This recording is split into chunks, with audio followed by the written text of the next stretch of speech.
Hello बच्चों। आपका हमारे यूट्यूब चैनल दीपक सर क्लासेस में स्वागत है। बच्चों, आज की क्लास में हम चैप्टर 4 का एग्जाम्पल नंबर 6 करेंगे। ठीक है। अच्छा, एग्जाम्पल नंबर 6 में क्या कह रहा है, आपको एक बार बुक से रीड कर लेना। डायमेंशन निकालनी है प्रेयर हॉल, जो कि डिस्कस करा है सेक्शन 4.1 में। तो सेक्शन 4.1 का मतलब हो गया न्यू एनसीईआरटी बुक में पेज नंबर 38, मतलब जहाँ से चैप्टर 4 की स्टार्टिंग है। ठीक है। देखो, इसमें मैं पढ़ लेता हूँ क्या कह रहा है। इसमें ये कह रहा है, पहले मैं गिवन में लिख देता हूँ जो जो दिया गया है इसमें। इसने कहा एक रेक्टेंगुलर हॉल है, ठीक है, जिसकी एरिया जो है 300 मीटर स्क्वायर है, यानी area is equal to 300 metre square. अच्छा, और क्या कहा है, उसकी लेंथ जो है ब्रेथ के ट्वाइस से एक ज़्यादा है। ठीक है, लेंथ जो है ब्रेथ के ट्वाइस से एक ज़्यादा है। ठीक है, तो हम लोग पहले ब्रेथ मान लेते हैं। Let breadth is equal to B. ठीक है, नाउ लेंथ बिकम लेंथ जो थी ब्रेथ के ट्वाइस से एक ज्यादा थी।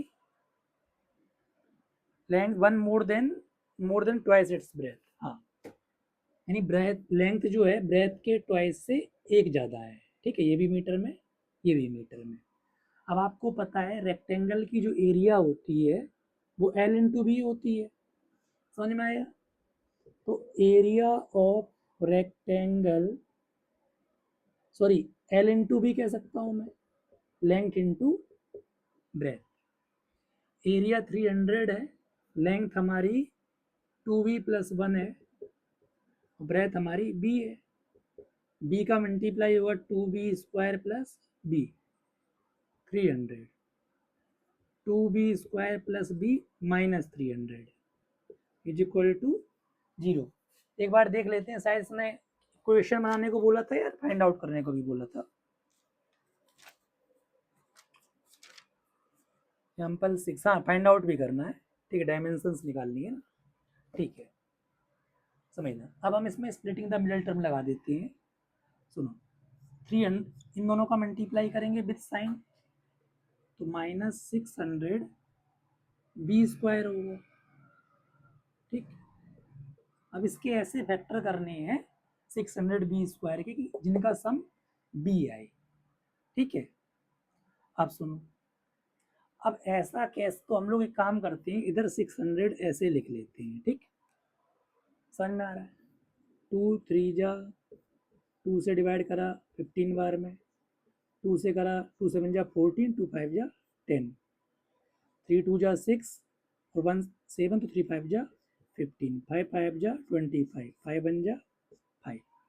अब इसी में हम दिमाग लगाएंगे कि जिनका सम b बन जाए। ठीक है, 4 2 जा 8, 3 जा 24, 24 और ये 25 बन जाएगा, इनका मल्टीप्लाई आ ही जाएगा।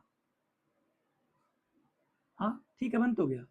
मतलब 25b -24b। ठीक है, इनका सब्ट्रैक्ट प्लस b आएगा और मल्टीप्लाई करोगे वापस, यही बन जाएगा। ठीक है, यानी इसके इसके ऐसे फैक्टर्स करने होते हैं जिनका सम इसके इक्वल आए। ठीक है, तो हमने लिख दिया 25। एक काम करते हैं, सुनो, 25 लिख तो रहा हूँ, बट मैं क्या काम करूँ, 24b वाला पहले लिख दूंगा ताकि कॉमन हो जाएगा। आ रही बात समझ में? +25b -300, मतलब b की जगह पे ये दो चीज लिख दी।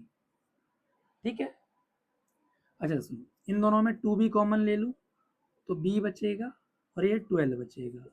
आपको पता है जो चीज़ इस ब्रैकेट में आती है वही उस ब्रैकेट में भी आती है, मैंने बताया था। 25 कॉमन ले लिया।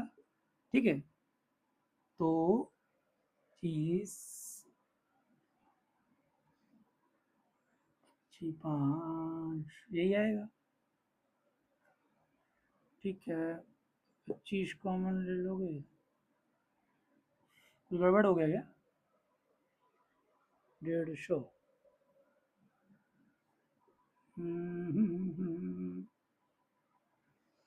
एक मिनट देखते हैं, गलत गलत तो नहीं हो गया है। 2b² plus B, 2b² plus B minus 300, इनका मल्टीप्लाई 600 आ तो रहा ही होगा मेरे हिसाब से, minus 24b plus 25b, 2b common ले लो, ठीक है। 25 इंटू 24 तो आ रहा होगा ना 600, 25 और 24 देख लेते हैं।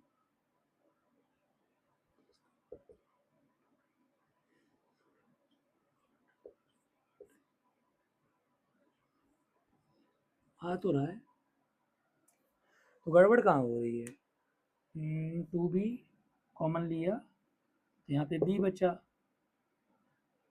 और यहाँ 12 बचा, ठीक है। अब इधर क्या कॉमन ले लोगे? 25 कॉमन लोगे, b माइनस और 25 से इसे डिवाइड करोगे,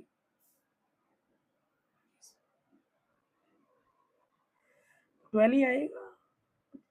25 5 50, हाँ हाँ, तो 12 ही आएगा, ठीक है, ठीक, तो सही है, सही है। अरे भाई 300 को जब 25 से डिवाइड करोगे तो मैं और कुछ सोचने लगा था, तो 12 ही आएगा, ठीक है, तो सही है, सही है। अब सुनो, b माइनस 12 एक ब्रैकेट में और 2b प्लस 25 एक ब्रैकेट में, समझ में आया? यहाँ से b की वैल्यू तो b माइनस 12 को 0 के इक्वल रखोगे और एक बार 2b प्लस 25 को 0 के इक्वल रखोगे, तो b तो यहाँ से 12 आ गया, ठीक।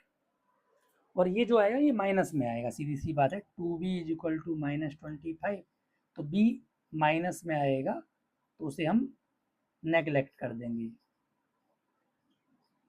क्योंकि ब्रैथ नेगेटिव नहीं हो सकती ना। दिख रहा है? एक बार देख लेता हूँ। दिख तो रहा है, नीचे तक आ रहा है, तो थोड़ा सा ऊपर का, अब ठीक है, ठीक है। तो बी हमारी ये नहीं हो सकती है, ठीक है, समझ में आया? अब सुनो, अब इसको इरेज कर दे रहे हैं।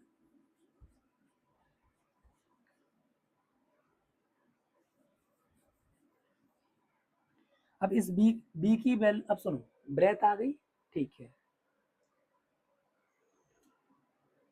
अब नाउ लेंथ, अब ये इधर आ जाओ, नाउ लेंथ, लेंथ कितनी हो जाएगी? लेंथ ब्रेथ के ट्वाइस से एक ज़्यादा थी, यानी 2b प्लस 1, यानी 2 इंटू 12 प्लस 1, तो पहले मल्टीप्लाई होता है बोर्ड मास के अकॉर्डिंग, ऐड मत कर देना गलती से। 12 2 या 24 प्लस 1 25, समझ में आया?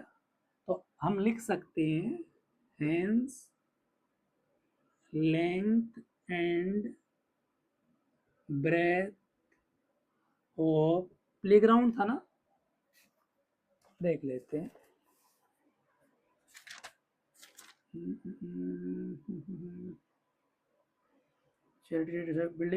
प्रेयर हॉल है, ठीक है, प्रेयर हॉल, ठीक है।